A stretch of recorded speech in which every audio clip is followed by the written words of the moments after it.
The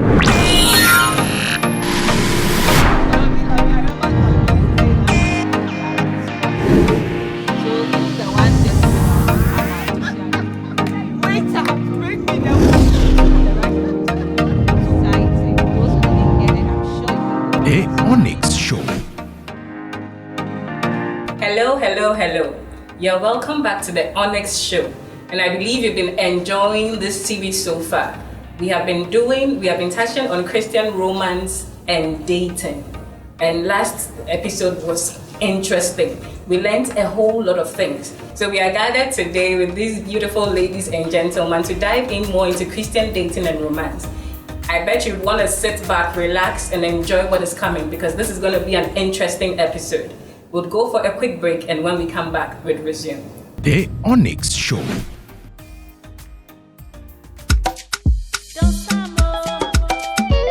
Pretty Baba, my name what's up? Let me blaze yo. Since the day when mama born me, I never see anybody where they carry a nobody, where they turn on to somebody.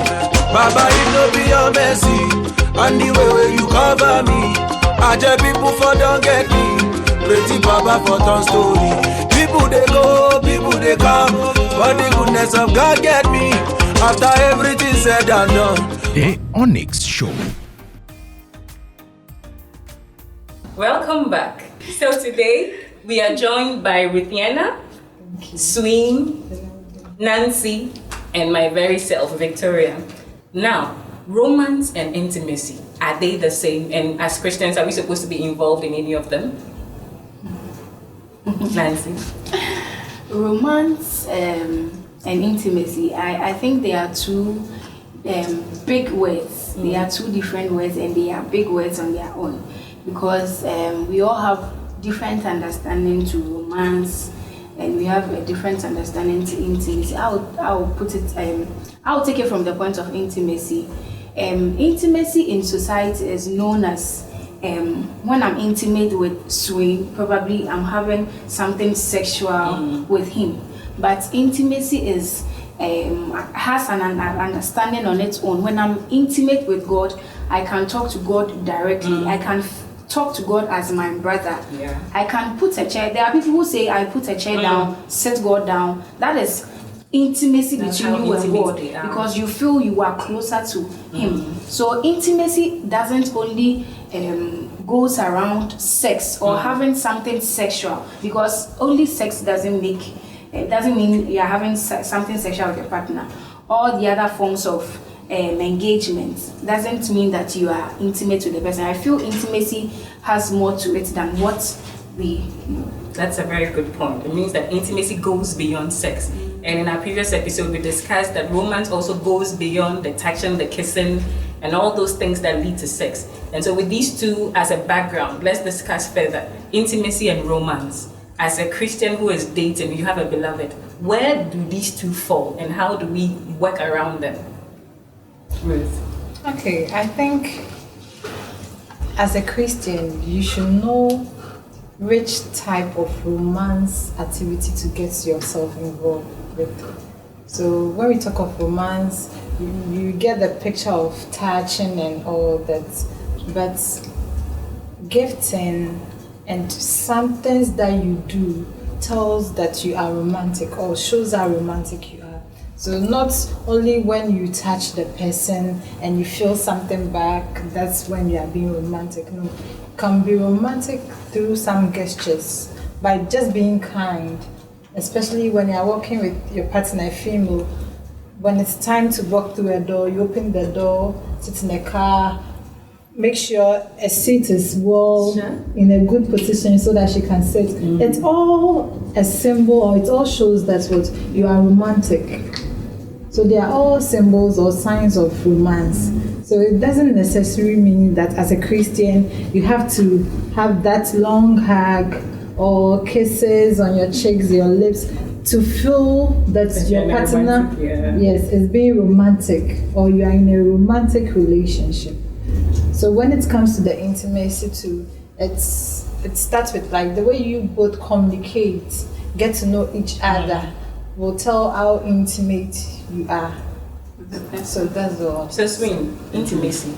What comes to mind? A lot comes to mind Yeah, when share some with us. you talk about intimacy. You know, my sister mentioned about being intimate with God.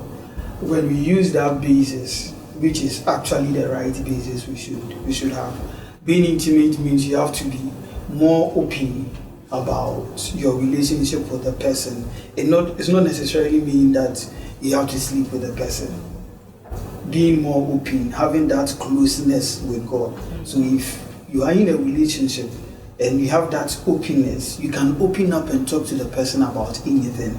You can have that deep down conversation with the person and you feel very comfortable. Like you are very at a level with the person when it comes to thinking. You are very free. You don't really think about sex when you are talking about intimacy or when you have an intimate relationship with someone. But with romance, romance, you see someone and you be like, oh, this guy is very romantic. The person have not done anything for you. Meaning it comes with gesture. So the person is kind, as she said, the person opens the door for you, pulls a seat for you to sit, even actually wants you to be more comfortable before he finds something doing or you even find something to eat. It doesn't come with touching. And even with touching, there is a touch. And there's a touch. Tell us. And even to add up to the gifting aspect, you can be romantic and gifting in the sense that you see the way women accept things from our partners, our male partners, are different from how males accept things from us. So the thought behind you, a man getting a gift, wrapping it, adding some note in some corner, for her to just that moment alone, what is going wrong? The lady feels so loved and cared, and it's a sign of romance. To showing romance without even touching the person. At that moment, you have rekindled whatever thing that she felt for you. So the thought you even add alone to gifting makes it romantic. So it means that we've established now that intimacy and romance are two different things altogether. Yes. However, both can be involved you can involve in both in a Christian relationship. Now, you mentioned something. There is a touch and there's. I really love that phrase. If you can really expatiate that for us to understand. Oh, you see, in our current world, this postmodern world, when you talk about romance, intimacy, the only thing that comes to mind as a youth, as a young guy, as a young lady is sleeping with a person. But you can have a relationship and it can be romantic and it can be intimate. We have intimate relationship with God. Doesn't mean we are sleeping with God. No, we are not sleeping with God. It's probably because we can't see Him. Because we have an open relationship, we are more comfortable around. But what we have now is about touching. And the touching to a varies. You see, when you read scriptures, there was a woman with the issue of the blood. When Jesus was passing, there was a touch. Yeah. She touched the hem of the garment of Jesus, and the person received salvation. Yeah.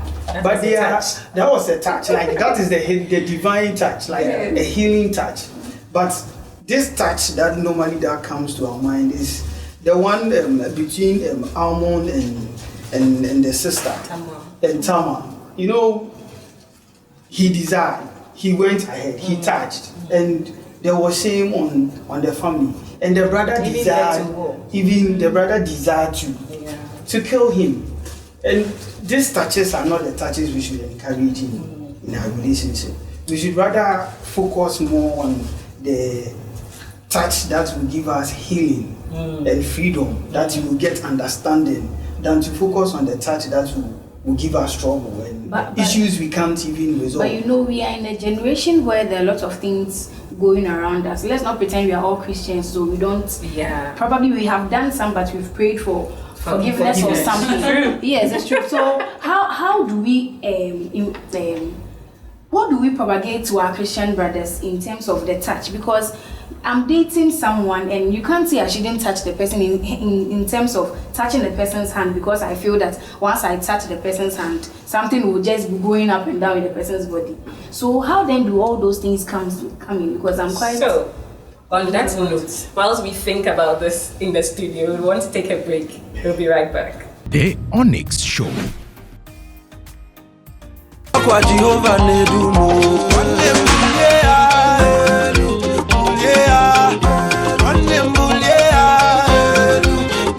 Jesus. One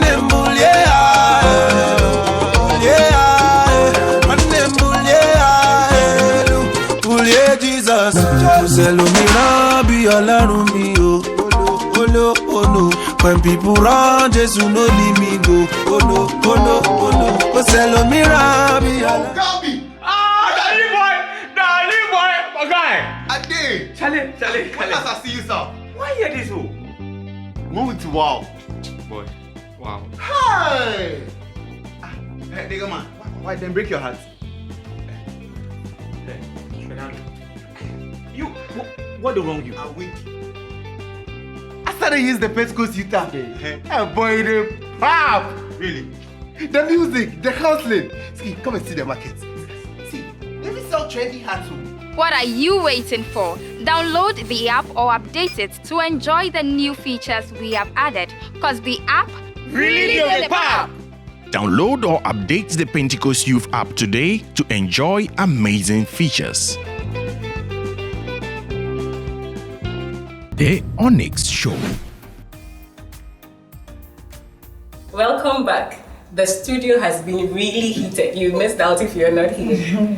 As we're discussing, if you've forgotten anything at all, remember, there's a touch and there's a touch. We're going to go back into that conversation. We want to acknowledge our sponsors, Nake Arts and Crafts, for our beautiful hair pieces, and Core Media for the studio space, and Pent Onyx for this shoot. If you want any of the services, you can reach out to any of them on the numbers rolling on your screens.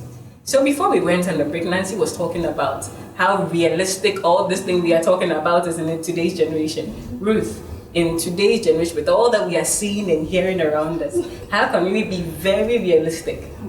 So I was talking to Nancy backstage that about the touch, as in, is it wrong to hold my partner's hand because there is a touch and there is a touch, and maybe something can come out of it, so it's a no. But I think on our normal days we shake hands, we hug people. So what makes it wrong to hold your beloved's hands like this? This is my beloved. I am my beloved. You get me? And what's wrong with me hugging my beloved? Giving a hug, okay. If I can hug any other person out there, like why can't I hug my beloved? You see, I think it's the perception we all move around with. Sorry to say, some Christians behave hypocritically. That because Auntie Amma knows that I'm going out with Swing, when she sees me hugging Swing, probably we are having something sexual. And so we've created something in her mind. So I think what society has created about Christians dating, and what we also, our generation, are talking about, are doing in dating, I don't see anything wrong with hugging my partner, because I don't have any mindset of having anything extra at that moment with my partner. We've gone out. I just met my partner. My partner came out from his car. I also met him. I can't just say hi, hello with a high five. It's not nice. So I feel it's not nice. So I hug. Oh, hey, baby, you're welcome. Something like that.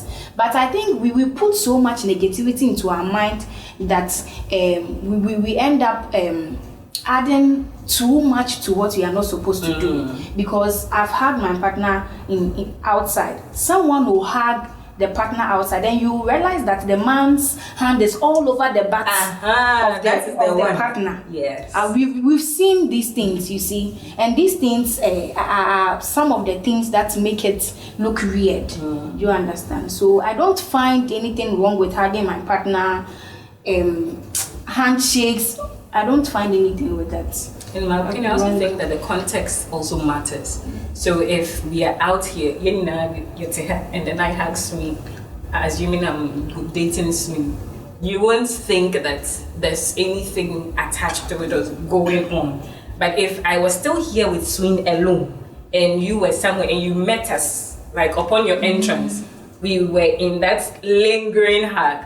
Obviously, you think the first thing that will come, oh, I've interrupted something. It means that something was going on. Meanwhile, probably there was nothing. So I think that in all of these things, the context and the places matter. I remember the previous episode, we were talking about the fact that there are some of the things that we engage in that we have to engage in outside, not privately and publicly, because those things even serve as checks on us. You can't stand outside and then start kissing anybody like that.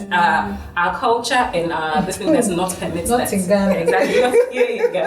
You can do that somewhere else. But even there, it serves as a check on you not to do anything like that. So if we start and Christian dating, yes, it's impossible to date someone for 2-3 years and not touch the person.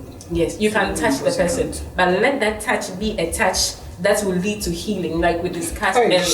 And even riding on that point, we realized that when the woman with the issue of blood touched the hem of Jesus' garment, there were a lot of people, it was a crowd, so a lot of people were touching.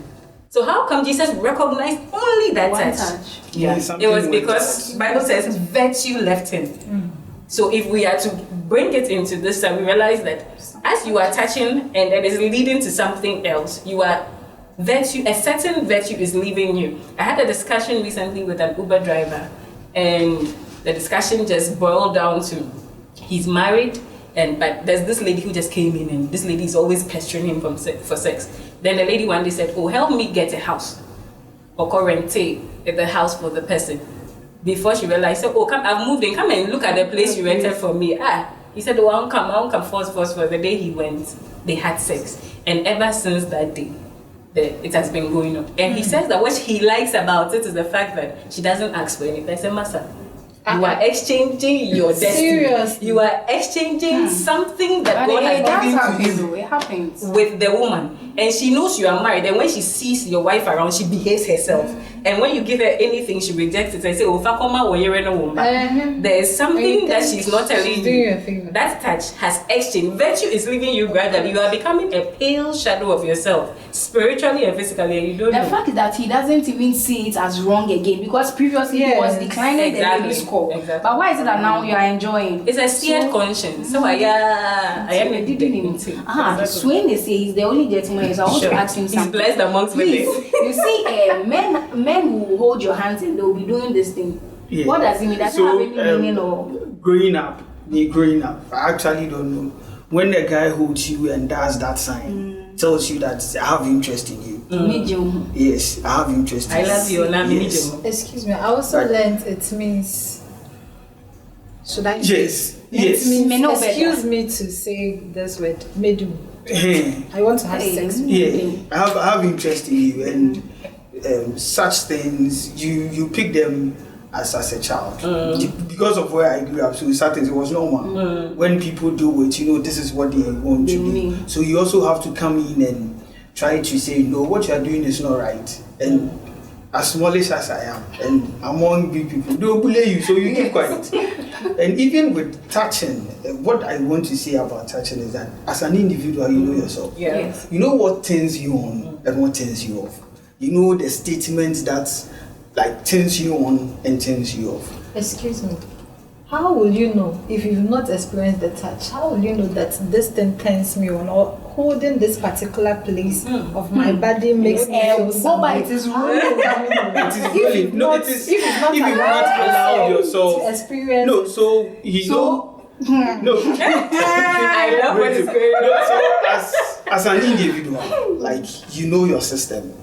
So when you get hurt, especially on your foot that you used to walk, the way you step on it tells you that you are not feeling okay in the particular. But when you step the other way around, you are very comfortable and you can walk and go. That is how your human body is.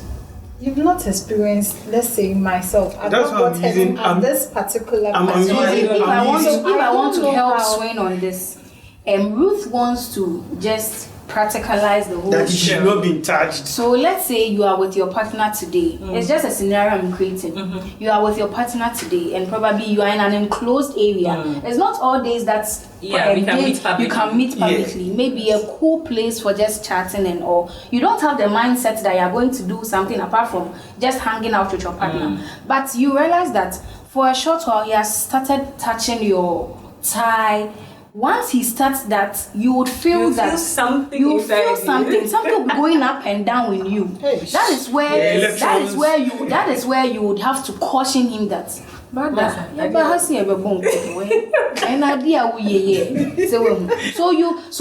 believe that both of you, because we are humans, there's no way both of us our mindset can be the same. One has to be hard on the other so that both of us can grow. So the moment one person's mind is active to remind the other partner that, sweetheart, we are not yet closer to those ends, so let's take our time. When the time comes, you can have me by yourself. You can have all you want from me. So I think that is how you would be able to. The reason why I was asking, as someone who hasn't experienced all those things, how can the person tell that this is where, when I'm touched, I think I can't control myself? So a practical example is what she's just given. No, that is the person was being touched. So now she has learned. So now she has learned from the touch. That is what I'm so this one is like, how should I say, your hip or your thigh I should say it's a private part. But let's come to those who, like, even when you touch their ears, Ruth, they feel that kind of sense. You don't only need to sleep with the person before you realize these are your parts. No, we are talking, maybe the focus will always be on private parts and certain parts. But everybody and his or her love language. Sure. So yours could be your thighs. You know that, okay, he's not supposed to touch my boobs, my buttocks, my hips, my thighs. But let's say you are putting on a shoe and it's a lace shoe. Maybe it comes to your calf, and he tries it's loose, so he tries to lace it for you. And then you get to know that your feeling is in your calf. It's weird. It's weird. And some have it on their ears. It's true. Good. There's always a way to prompt your partner. You just have to be polite. Not to cut you short. So as I was saying, you've been with a person, you hug the person, you don't feel anything. You don't feel anything. He holds your hands in public, you don't feel anything. That's no use. That's not. Yeah. So you happens to be in an instance where he touches you, and the way his head touches your ear, it sends something within you. You feel very uneasy. So he should tell you that no, there is something wrong. Something extra. Because it's not the usual. Normally he touches you, you go like free. This handshake, you have a way you greet each other. Like he does things for you. You hug the person, he holds your hand. You don't feel. But this time around, just hugging you and whispering into your ear turns your body on. That's what I was saying. As an individual, you know how the body reacts. Yes. So when you experience something, so it should tell you that no, that touch will lead to something, because you experience something which is unusual. And it is the same example we are using. When she touched the hem of Jesus, something unusual happened. Yeah. Because there were a lot of people there. If not, he wouldn't she was have touching noticed. and touching. Yes. But she experienced that no, since there is something off. And even Jesus, that he was also touched. A lot of people were around. He also felt something. So you know, the touches varies. Yes. Of course, So it varies. So that's what touches vary. Yeah, so But on that note, we want to bring this episode to an end. It has been a very interesting discussion. We really wish there was more time, because you can see that everyone is now babbling up and there's a lot to say. But time is up. We have to go. On that note, we want to say thank you for joining us for today. We want to acknowledge Encore Media for the space to record this, and Nake Arts and Crafts for our beautiful hairpieces. You can follow us on Instagram. Thank you for joining us, and from us here in the studio, it's a wrap. Bye.